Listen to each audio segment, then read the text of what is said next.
Assalamualaikum warahmatullahi wabarakatuh. Saya Lafakar Surma. Di sini saya ingin mempresentasikan tentang film PK menurut sudut pandang perspektif kritisme. Film ini menceritakan tentang seorang alien yang dijuluki PK. Ia datang ke bumi untuk melakukan sebuah penelitian di mana dia meneliti untuk bumi yang mirip dengan planet tempat tinggal aslinya. PK yang pertama kali datang ke bumi tidak mengenakan pakaian dan hanya menggunakan sebuah kalung di lehernya. Kalung tersebut berguna sebagai remote untuk menghubungi kapal luar angkasa.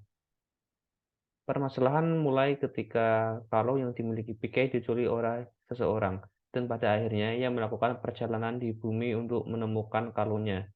Pada awalnya ia merasa kebingungan dengan apa yang manusia lakukan, namun lama-kelamaan ia bisa beradaptasi dengan keadaan tersebut. Petualangannya di bumi membawa dampak yang cukup besar terhadap lingkungannya. Analisis scene. Terdapat gagasan bahwa praktik-praktik keagamaan yang mulai menyeleweng terutama pada tokoh Tapaswi, di mana ia memanfaatkan ritual keagamaan yang diikuti oleh banyak orang sebagai umatnya hanya untuk kepentingan dirinya sendiri, seperti ketenaran, kemewahan hidup, dan kehormatan sebagai pemimpin agama. Dan juga menegaskan bahwa jangan sampai Tuhan yang sejati itu tergantikan oleh simbol dan praktikual keagamaan. Simbol dan tradisi adalah jalan menuju Tuhan yang sejati. Simbol dan tradisi suatu agama bukanlah jalan yang wajib diikuti dan dimutlakan, sebab ada banyak macam jalan menurut Dia yang sejati itu. Film tersebut memiliki gagasan sebagai kritik terhadap praktik-praktik keagamaan. Hal tersebut dapat kita lihat ketika PK berkata, "Who is the right one?" Pertanyaan ini muncul ketika ia mengenal berbagai macam agama dan praktik agamanya. Ada agama yang menyembah Tuhan ketika hari Minggu, ada agama yang lain menyembah Tuhan di hari Selasa atau Jumat. Ada agama yang berdoa dengan menggunakan pengeras suara, agama yang lain berdoa dengan cara memisahkan diri. Ada agama yang meminum anggur saat berdoa dan agama lain yang mengharamkan anggur. Hal ini membuat PK bingung agama mana yang harus ia yakini dan mempertanyakan soal eksistensi Tuhan.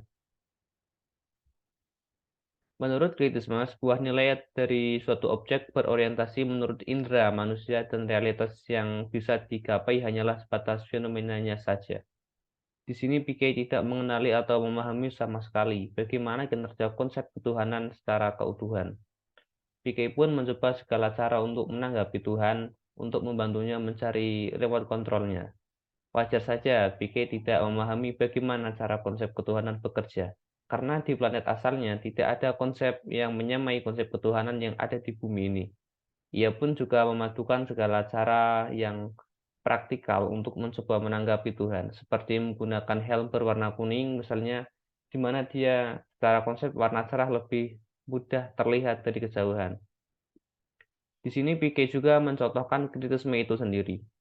Ia sama sekali belum tahu bagaimana konsep ketuhanan itu, karena secara ilmiah kehadiran Tuhan itu sendiri belum bisa dibuktikan kebenarannya. Namun, banyak orang yang percaya bahwa tidak akan ada alam semesta jika tidak ada penciptanya. Dan segala tradisi-tradisi keagamaan yang hadir ini bentuk hanya sebagai wujud simbolisme dan budaya bagaimana cara manusia itu berterima kasih kepada Tuhan, namun memiliki celah di mana bisa saja dimanipulasi untuk kepentingan pribadi yang tentu saja mungkin tidak semua orang tahu hal itu. Sekian presentasi mengenai film PK dari saya. Wassalamualaikum warahmatullahi wabarakatuh.